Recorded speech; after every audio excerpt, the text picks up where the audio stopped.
Welcome back to another episode of the Wealth Building Strategies Podcast. I'm your host, Jeremy Constantino. Today, I am honored to have Tim Fergestad on the show.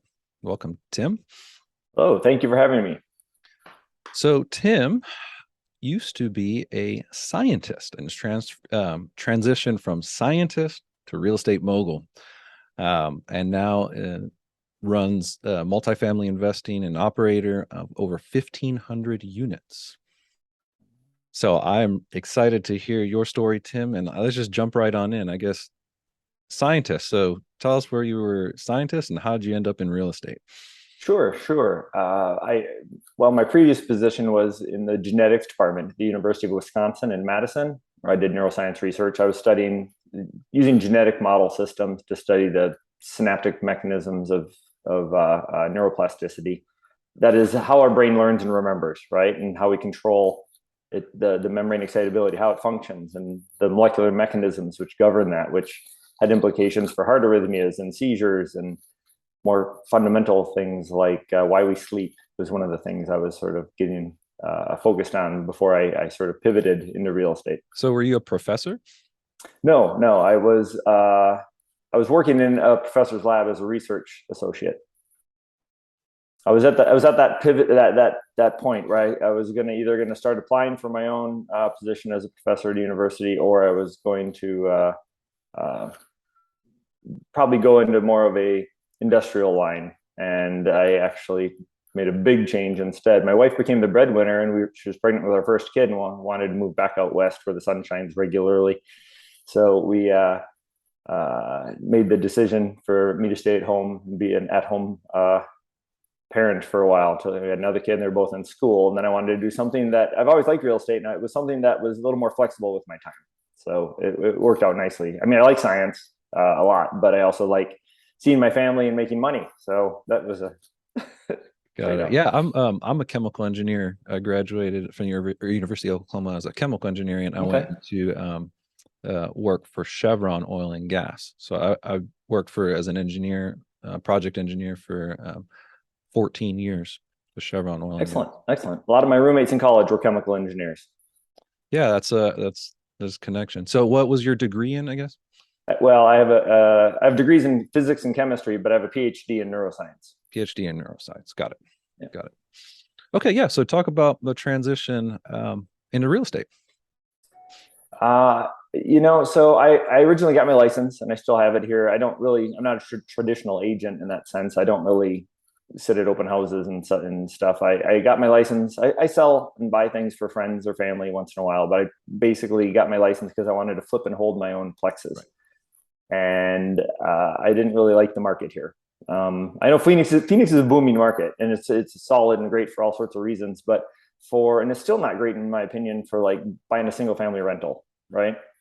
Right. The cost gap has just gotten even worse, right? Everybody talking about rents have gone up 17%, for example, in Phoenix, which is a lot, but the cost of owning a home has gone up 34%. So we're turning into a state or even a nation of renters for that reason, right? The affordability gap. But there's something called the 1% rule that people may or may not be familiar with. It used to be the 2% rule, by the way.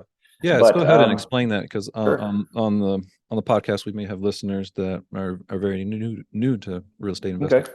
Yeah. So basically, 1% rule is a rule of thumb where you basically want to get the rent of about 1% monthly of the purchase price of the property. So if you buy a $100,000 home, you want to be able to get $1,000 a month rent for it, and that's 1%, and that'll be enough to pay the costs, probably cover the note or the mortgage that you have on the property, and then a little bit of cash flow.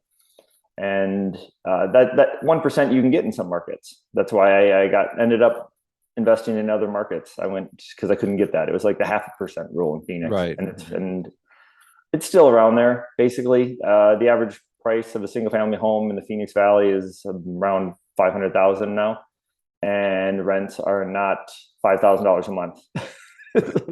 They're maybe half that. So again, I could just get a better return on my investment in other markets. That's what I did. I ended up getting single family rentals in different states, and I have one left. I have one single family left because I basically realized at one point that my my syndication investments, my limited partner investments in multifamily were outperforming basically all my other asset classes, and was way less of a headache. And so I started a couple years ago, started focusing on those actively myself. So where were your single family rentals primarily in? Primarily in Charlotte and Indianapolis. And I have a good tenant in the one in Indianapolis, and I'll keep it for now. But I've also had some bad tenants in other places, and it's just a bad tenant can just ruin a single family investment. They can be great. They can be great investments. If you have a great tenant and they're in there a while and stuff, it could be awesome. But bad tenants or vacancies can really crush a single family. That's why the scalability and the redundancy of multifamily was one of the things that I got excited about. Yeah. We'll jump into the multifamily here in a second, but I want to go back to you being getting your license. So I also got my real estate license for the same exact purpose. I was a real estate investor, buying properties. I wanted access to the MLS. I wanted access and be able to sell my properties. I guess what were some of the other reasons why you got your license? Well, it was partly educational. I wanted to learn more about real estate, and I figured that was the way I had to do it, right? And I mean, in my multifamily stuff I do now, I can actively buy and sell apartment complexes, commercial real estate. I don't need a license, right? I just Right. go through a real estate attorney wherever I'm buying it. But I also have a land wholesaling company I started, Okay. and being an agent also helps me with that because I do, as you said, I get access to different databases and things, which can be very useful. But So uh, what was the spark that got you really excited about real estate? I, I'm pretty handsy. I like making things better, and I like building stuff. And so creating value, adding value is something I inherently like. Even in the, sorry, I keep swinging to the multifamily, but it's basically there's different ways of adding value to a property, and sometimes it's managerial and cutting expenses and stuff. But I like the physical value add. I like to go in and renovate and make things look better for the community. And Right. so I kind of there's something tangible about it to me that gets me more excited about real estate in that sense. Yeah, that was the same thing for me too. As growing up, even in elementary, even junior high school, when you start thinking about what do you want to be when you grow up, I was always attracted to the aesthetics of real estate and the buildings and the structure themselves. So I've always inherently on my real estate on my flips, I've always liked doing luxury remodels and bringing them, um, Right. making them look really nice. As an engineer, did you entertain like architect type I did. of? I Yeah. was Okay. going to be an architect, but I just my final decision was engineering paid more out of college, so I chose engineering. Okay. um, Okay. so yeah, so talk now about the switch going from residential to now multifamily or one single rental unit now multiplying into multiple properties. Right. Well, through the single family rentals, and a lot of people do this. Apparently, it's kind of a natural transformation as people start to realize single family is not as scalable, right? Because you can get residential loans up to maybe 10, and then you have to start getting more creative with your financing and so forth. But also, it's just a lot of work. And like I said, one bad turn, you have one tenant sort of trashes a property, you got to put a lot of money into fixing it back up, and or it's vacant for a couple of months or whatever, and now all of a sudden you're covering that note for a couple of months, and that kills all the earnings from that property for that year or worse. And with an eightplex, you can have one or two units empty and still be cash flow positive. So once that sort of realization kicks in, you're like, yeah, why? I get why, but for me, it wasn't worth the energy. It wasn't quite as scalable, and so that's why I wanted. There's a lot of other perks and scalability for doing bigger projects. That's why most the advice from most people I've gotten in multifamily is to go bigger sooner because everybody wants to go small and take little baby steps. And part of that's sort of necessary because you can't get a big loan out of the gate because you haven't shown your experience. But for the most part, a lot of the people say they'd go bigger faster. Yeah, that's a good point. So how fast did you go from your single family to 1,500 units? That's You have Well, 1,500 units. that number's not active units. It's actually over 2,000 units too now. Wow. But it's a lot of those are passive investing. I'm owner, right? I'm a limited partner in a syndication for a lot of those. I have a couple of active properties. When we close on the two current ones under contract, it'll probably be about 500 active units. Wow. But yeah, so for your listeners, if they don't know the difference, in the syndication, just like a normal any partnership or whatever, there's people who are doing the work, sort of the sweat equity, and then there's people who are bringing the money to help out. That's the passive partners. And in the syndication, the people who find the deal and run the deal and do all the work are the general partners. They have control over the deal, and then the people who don't are the limited partners, and they're passive. And I love being a limited partner. Those. There's nothing to do. You just get your dividends or your distributions, and you get a K1, you give your CPA at the end of the year, and you're good. It's no headache at all. It's awesome. And the returns are amazing. So I'm a big fan, and I want to do a lot of them. I always invest in my own deals, but we'll talk about retirement plans in a little bit, I suppose. But yeah, that's sort of become plan A. So earlier we were talking about value adding, and with a single family rental, what I've found it's difficult for me to add value more than what the sales comps. So a single family home, the value is determined by the sales comps, but in multifamily, it's a little different. I guess you want to talk about that, and you want to talk about Sure. value adding. Sure. So I love that term. I think that's a good one to live by. Just add value, right? That's a good motto for life, for everybody. Wherever you go, you find somebody, help each other out. Leave the place better than you found it, all that sort of stuff. And so when it comes to real estate, yeah, you can go in and fix up a property and make it amazing, but based off of the neighborhood and the market, and particularly in residential, there's only a certain amount of money somebody's willing to pay for it. You can take an old Honda Accord and put incredible tires and spend a ton of money on it and put in a brand new stereo and make it right, and all sorts of, you put 20 grand in it, but nobody's going to pay 20 grand for an old Honda Accord. So it's kind of like a house. And so the difference with commercial real estate is revenue based. And if you have two buildings that are identical, and one is full of high paying tenants and that are right, and it's generating a lot of revenue, and the one across the street is empty, it's not worth as much. It's not making money right now. You can fill it with tenants and hopefully and get some good rent out of it eventually, but right now it's not making money, so it's not worth as much as the building across the street. So that's basically the general principle. So when you find an ugly building, which is what real estate investors love, we like to go find something that needs some love and some work, and we go in and fix it up. Now you can get more income out of it, depending upon its use. Self-storage, you can find all sorts of ways to increase the income on a property, get higher rents, lower the expenses, etc. And all of that increases the value of the property. And it's not like a linear increase either. It depends upon the market and how great and the demand on that market, that sub-market, regionally speaking. So you can force appreciation is the term, which is really magical when it comes to commercial real estate. Yeah, and the scale of the value and the scale of the net operating income, the revenues, can be pretty significant when you're increasing vacancies by 20, 30, 40%.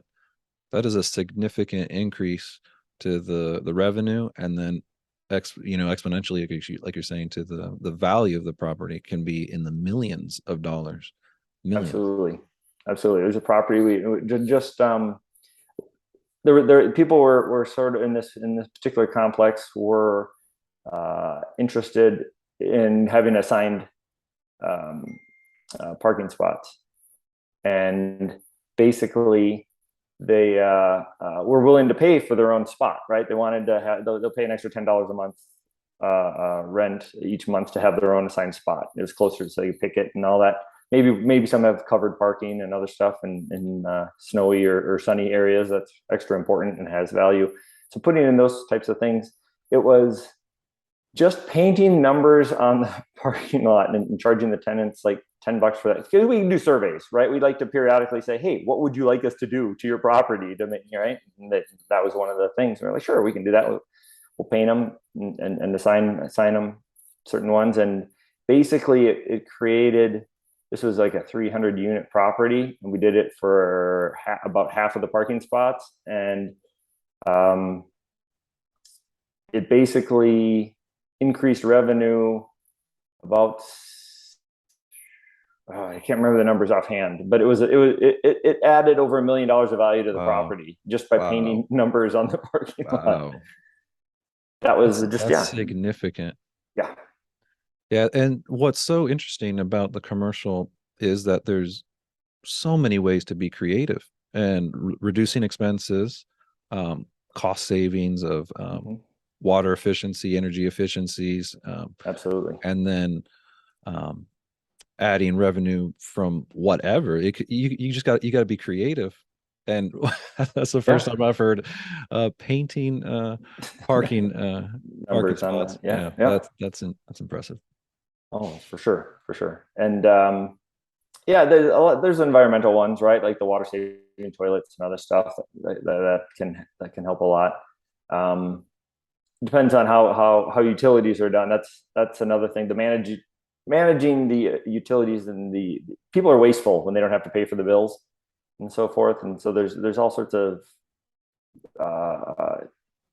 techniques like that go a long way, not just for saving the resident money as well as us, right? And it helps anyway. Sorry. Well, yeah, it's also it's tied into it's the concept of it's a business, and so we're looking at the profit and loss. And whereas when you're thinking of a flip for a single family, you just want to be in and out, do some paint in and out, and you're not really treating it. Some people don't, and you can get in the bad habit of not treating it as a business. But on the multifamily, you're looking at a business. You got operating income, and you got your revenue and your expenses, and your expenses are a big part, and that's the property management. And so you have employees, you have your property managers, and there's probably always ways to improve efficiencies. Absolutely. It's a great point. Even in multifamily, a lot of people don't treat it like a proper business, and it really is. And you have a business plan, you need to execute it and constantly reevaluate everything. Certainly.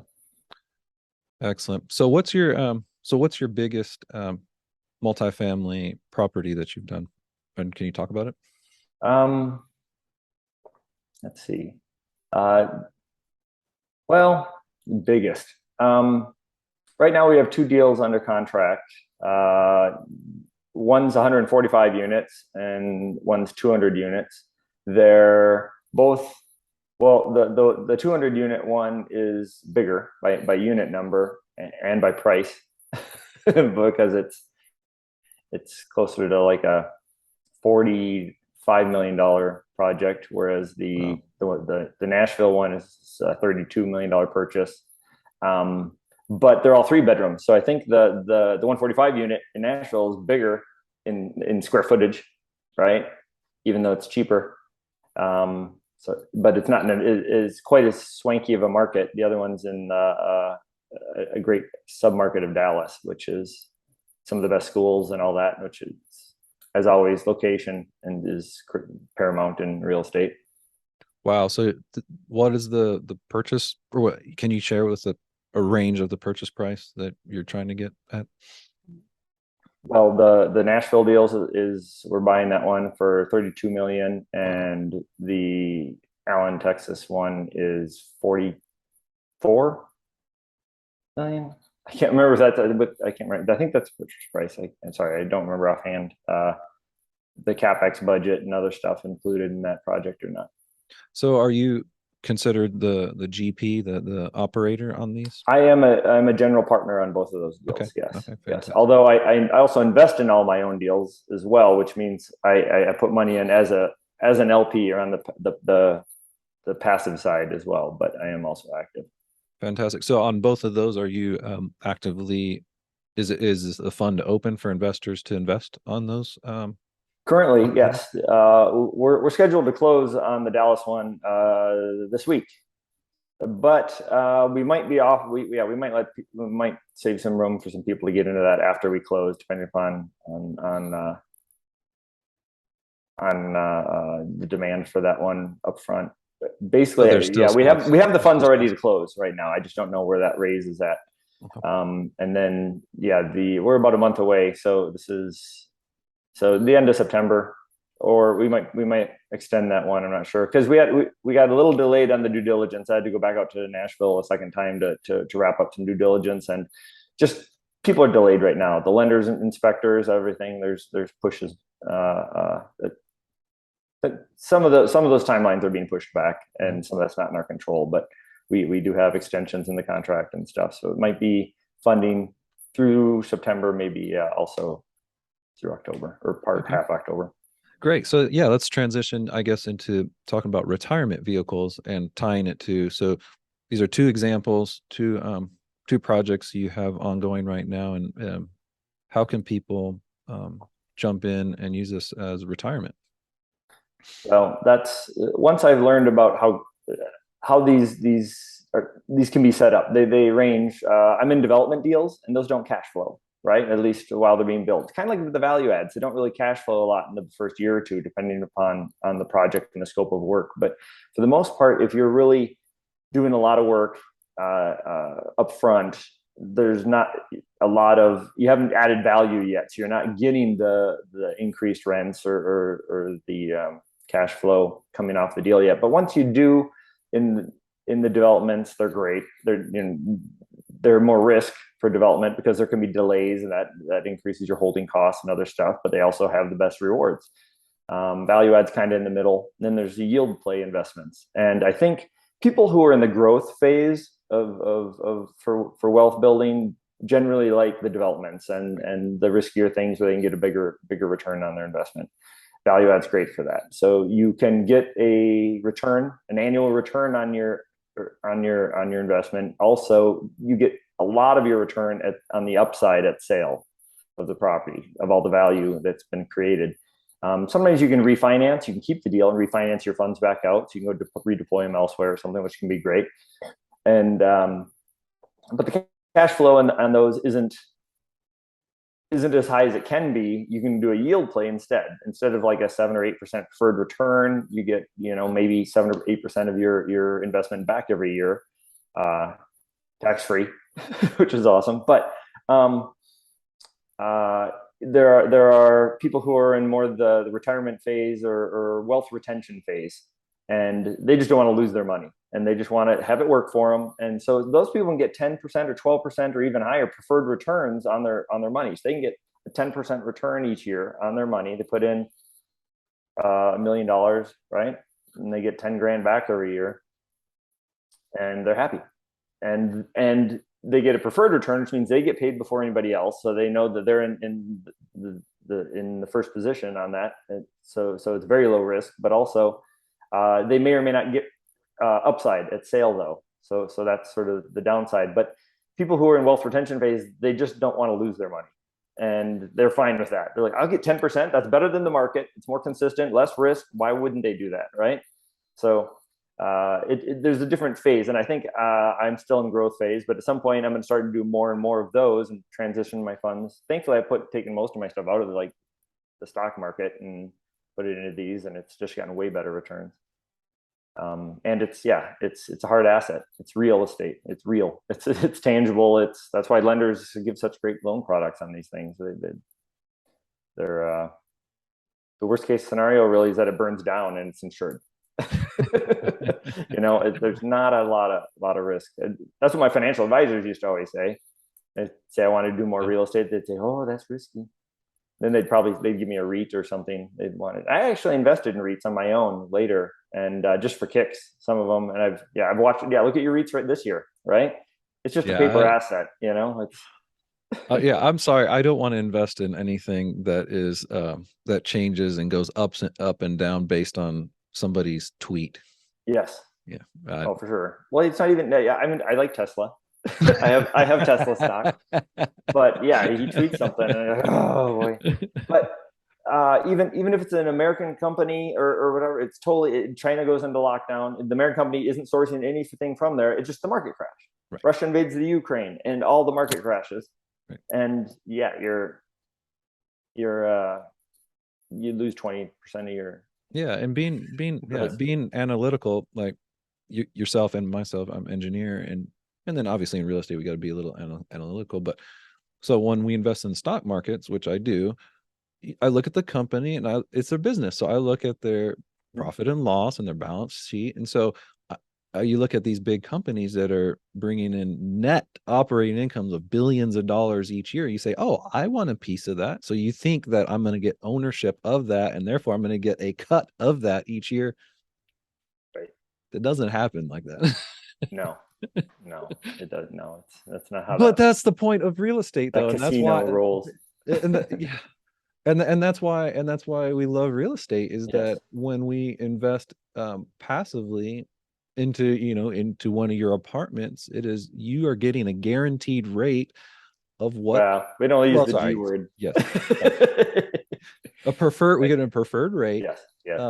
That if the business, which is the multifamily units, they hit those numbers, we get a percent back of the numbers that were actually made from revenue. Like we get a percentage of the actual revenue. Yes, exactly. It's a business plan, and a preferred return is awesome because again, you get paid before the limited partners get paid before the general partners, right? So it keeps everybody's interests aligned.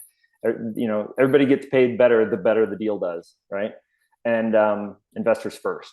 But to your point, the stock market is more like appreciation, right? And we have that in real estate. We get appreciation, but that's not the play in these syndications, right? Appreciation is gravy. If it comes in, that's awesome. But for the most part, we have a business plan, and we're increasing the revenue of the business, and we share the profits of the business.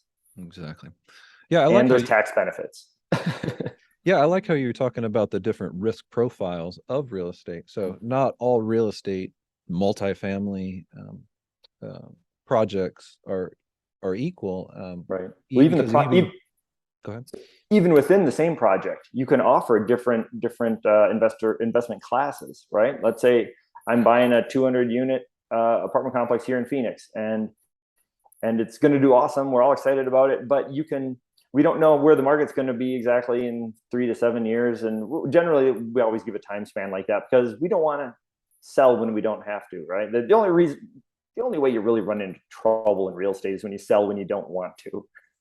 So if you just make sure you can hold and sell when you want to. And usually those sort of markets swing in a year or two. So that's why we give that sort of general time span. We also shoot for 5 years also because investors don't like their money tied up all the time. That's one of the downsides of these syndications, right? The investment's not liquid like the market. Right. The market has a cost for that liquidity. But and we try to double people's money, right? We try to give them a double equity multiple. So which we shoot for 5 years. That's a 20% annual average return. And that's kind of a benchmark or typical target return that most of us underwrite our deals to shoot for. But what was I talking about? That even within one multifamily. Oh yes. There's different classes.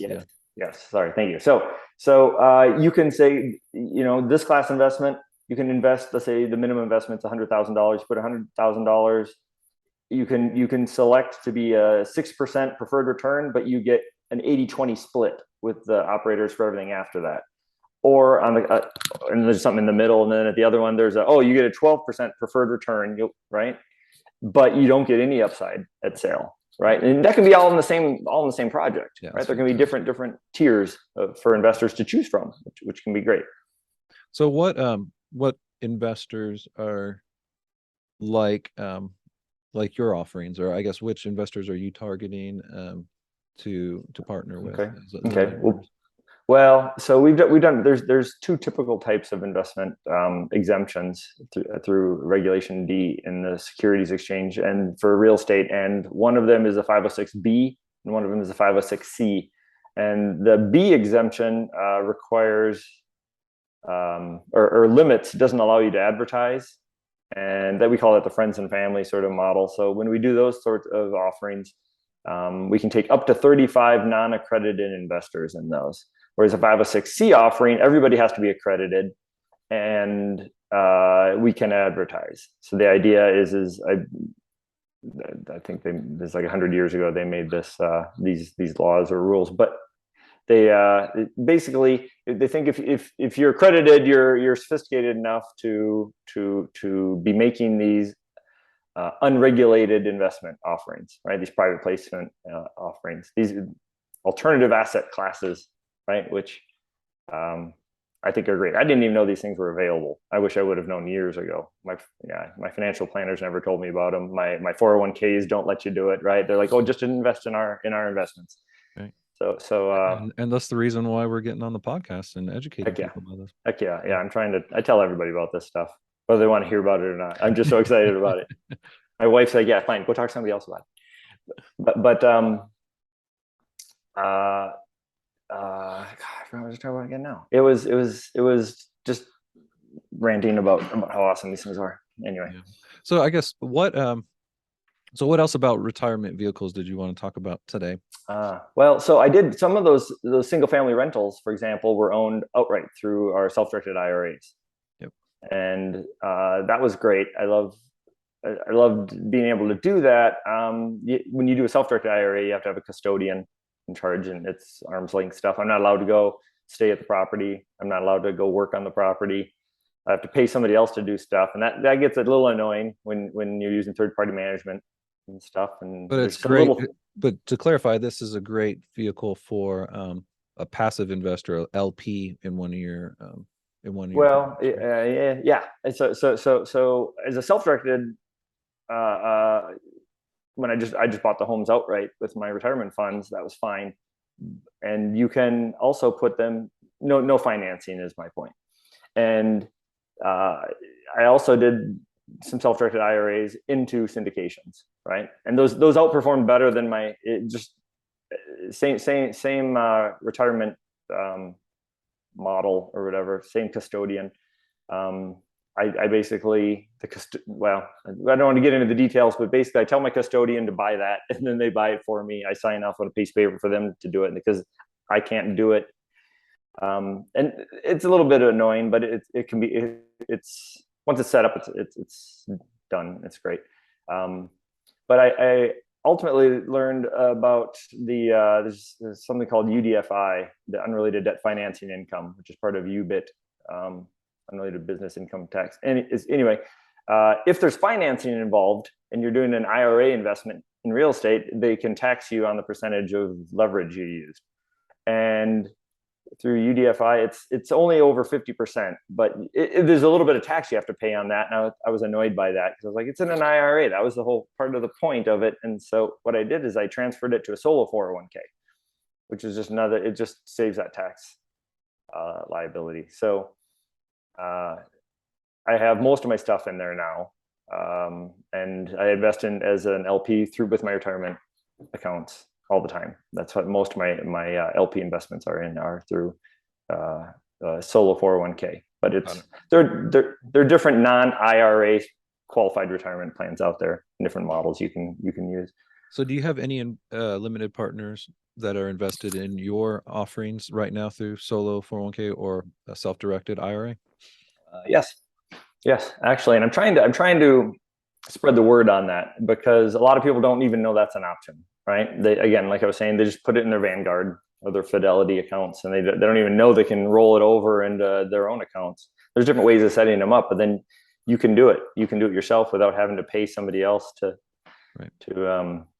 There's still rules, right? Like I just because I did it that way now and I have checkbook control over my retirement funds, it doesn't mean I can go stay in it. Right, or rent it out to my friends or whatever. But and I'm not allowed to go work on the property still, right? So do you have any suggestions for investors who have large sums in their IRA and are considering it? Do you have any tips for them regarding investing passively into real estate through a self-directed? Yes, I would reach out to me or other people there's a lot of different there's different retirement companies out there that specialize in these. Some of them just do IRAs. Some of them just do self-directed IRAs. Some of them do solo 401ks and IRAs and stuff. And there's different ways of doing it. But yeah, so you can basically invest in real estate through your 401k or your IRA that's already existing in a non-taxable way, right? You don't take a distribution, or I think it's called distribution, but you do a rollover instead, and it's a non-taxable event. And then you can keep building your retirement funds and diversify them tax-free. So just for the listeners are clear, so the process is there's a rollover that goes into this new custodian. And do you recommend any particular companies for this? Yeah, there's a few. There's a few that I can recommend. Depends on.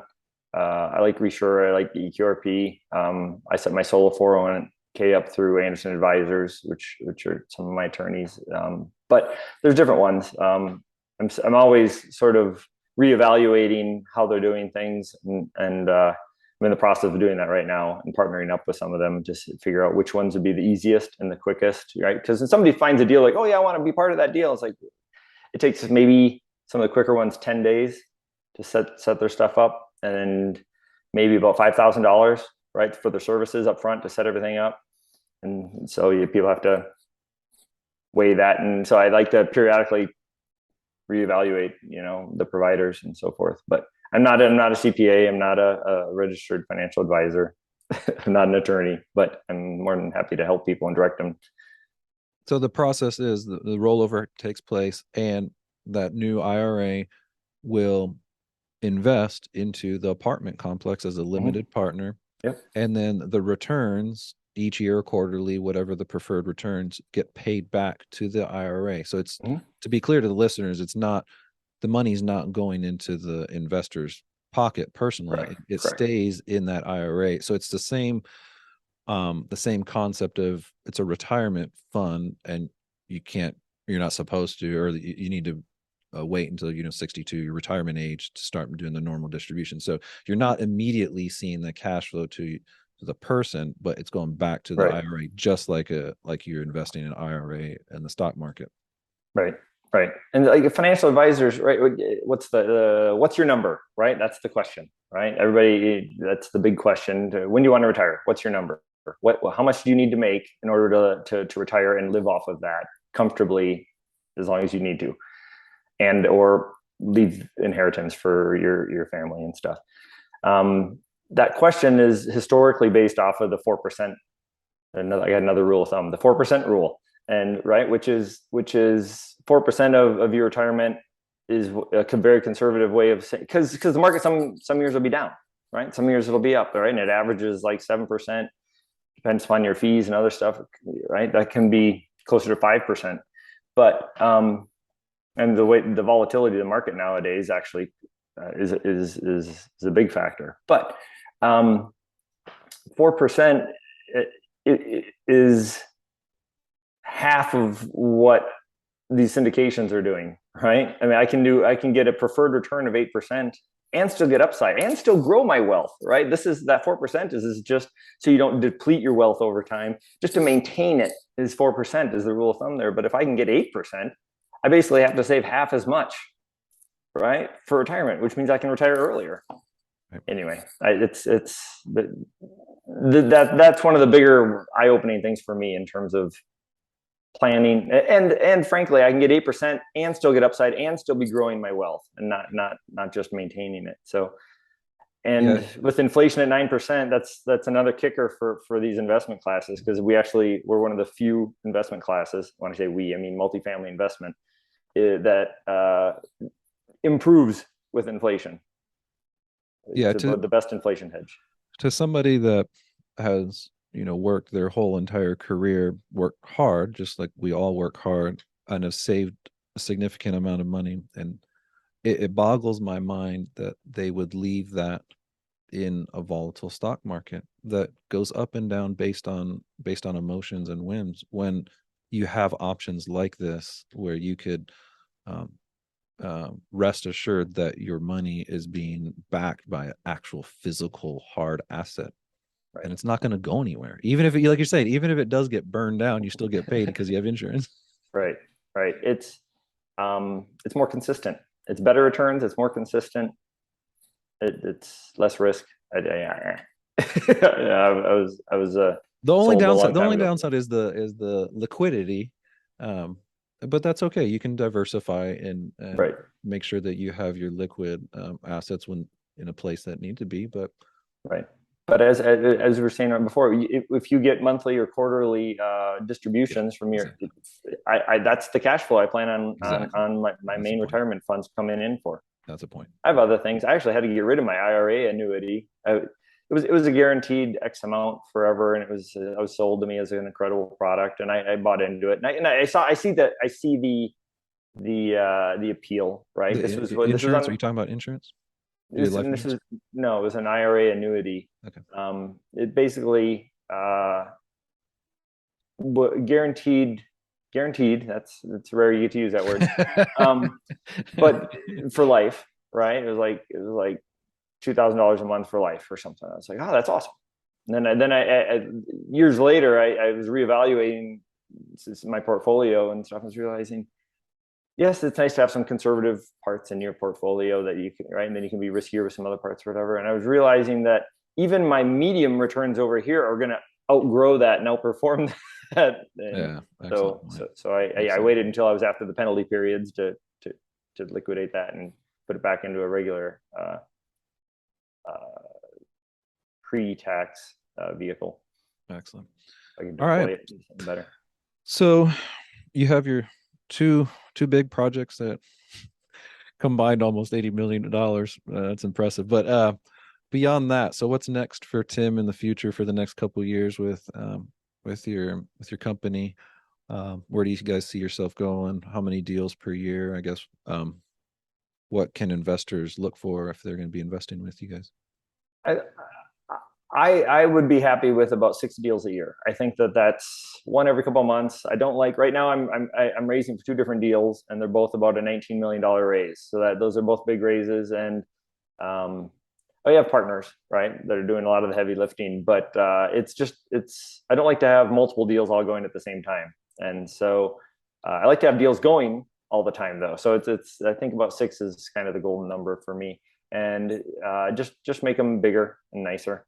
When I say nicer, it's I've run into that. I had deals in Texas earlier this year that they were like 60s, 70s vintage, and they were in a good area. They had some market.